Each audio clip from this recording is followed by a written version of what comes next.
Well, Cuba's a failing nation. It has been for a long time, but now it doesn't have Venezuela to prop it up. So we're talking to the people from Cuba, the highest people in Cuba, to see what happens. I want the people that came here that were horribly treated by Cuba to be taken care of, to be able to go back and do what they have to do. You know, they have their family there. They haven't been able to see them in years, many, many years. So I think we're going to make a deal with Cuba.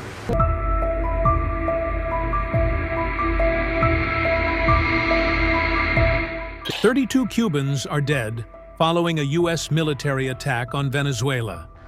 Cuba's government confirmed the deaths on Sunday, announcing a national period of mourning as flags were lowered to half-staff and all public celebrations suspended.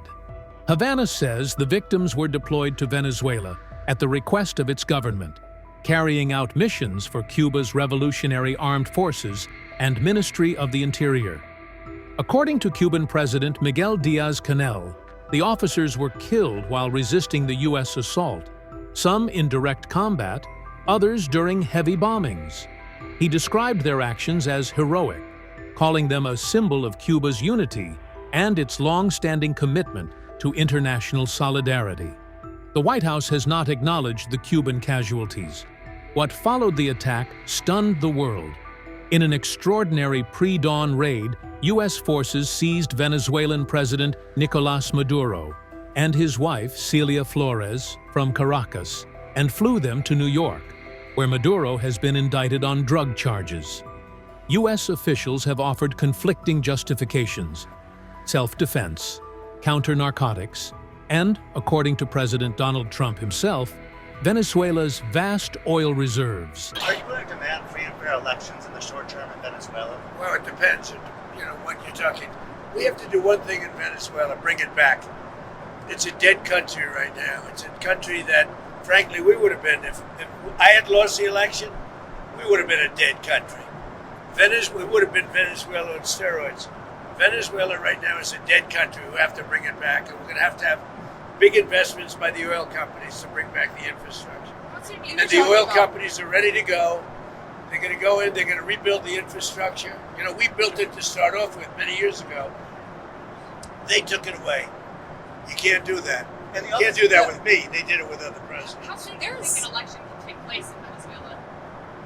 How soon can an election take place? Well, I think we're looking more at getting it fixed, getting it ready first, because it's a mess.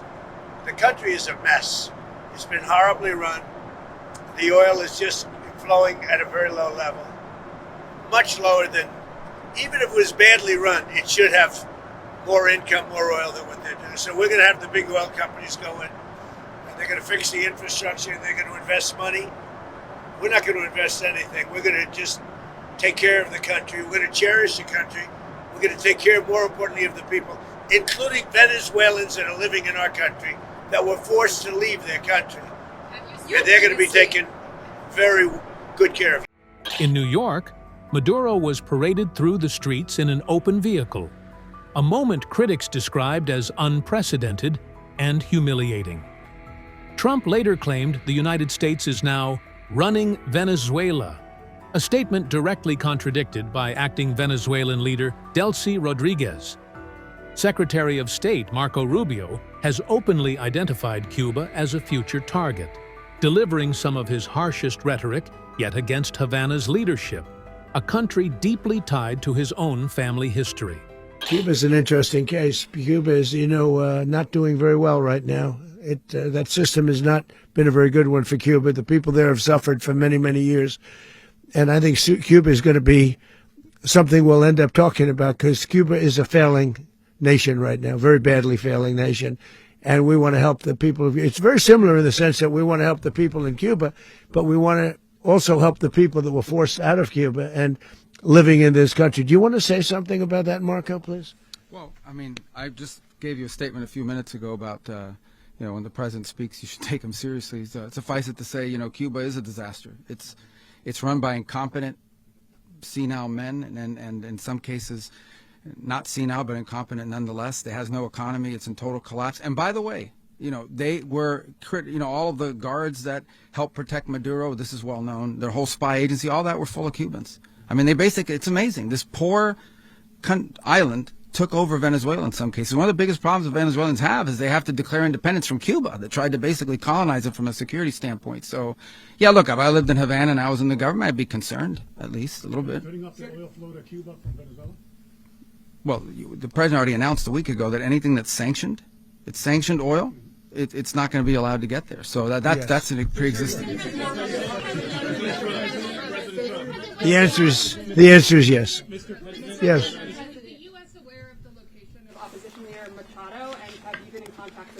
No, we haven't. No, we haven't. Mr. President, on Monday. Oh, I think it would be very tough for her to be the leader. She doesn't have the support within or the respect within the country. She's a very nice woman, but she doesn't have the respect. Mr. President, is it possible that the U.S. ends up administrating Venezuela for years? Well, it won't cost us anything because the money coming out of the ground is very substantial. So it's not going to cost us anything. We will. Well, we want safety there. We want to be surrounded by countries that aren't housing all of our enemies all over the world. That was happening, and you don't want to have that. But we're going to be rebuilding, and we're not spending money. The oil companies are going to go in. They're going to spend money. We're going to take back the oil that, frankly, we should have taken back a long time ago. A lot of money is coming out of the ground. We're going to get reimbursed for all of that. We're going to get reimbursed for everything that we spend. So it's going to be a very important. This is a very big evening that took place last night. We have to be surrounded by safe, secure countries, and we also have to have energy. Very important. We have to have energy that's real energy, not where they're getting 4% and 5% of the energy out of the ground. You take a look. It was such a disaster. So what's going to happen with Venezuela, I think, over the next period of a year, is going to be a great thing, and the people of Venezuela will be the biggest beneficiaries. U.S. military. Mr. President, thank you. What did you last speak to Maduro about when you spoke? And is the Well, I don't want to get into the Venezuela? conversations, but I did have conversations with him, and I said, you got to surrender. And I actually thought he was pretty close to doing so, but now he wished he did, yeah. You said that Maduro is responsible for drug trafficking. You recently pardoned the former president of Honduras, who was convicted of many drug trafficking. Can you explain how these two situations are different? And would you ever pardon Maduro? I endorsed, as you know, the winning president, the man who won in Honduras. I endorsed the man who won in Chile. I endorsed the man who won in Argentina. And we are doing very well with that whole group. What the man that I pardoned was, if you could equate it to us, he was treated like the Biden administration treated a man named Trump. That didn't work out too well for them. This was a man who was persecuted very unfairly. He was the head of the country. He was persecuted very unfairly. And there are a number of them. And we felt that it was a very unfair situation that happened to him. He's also a party member of the man who won. So obviously the people liked what I did. And one of the reasons that was done is because of the fact that the party in power felt very strongly that that man was treated very badly. I studied it very quickly, and then I studied it in great detail. I went to a lot of the people standing behind me, and they felt that that man was persecuted and treated very badly. That's why I gave him a pardon.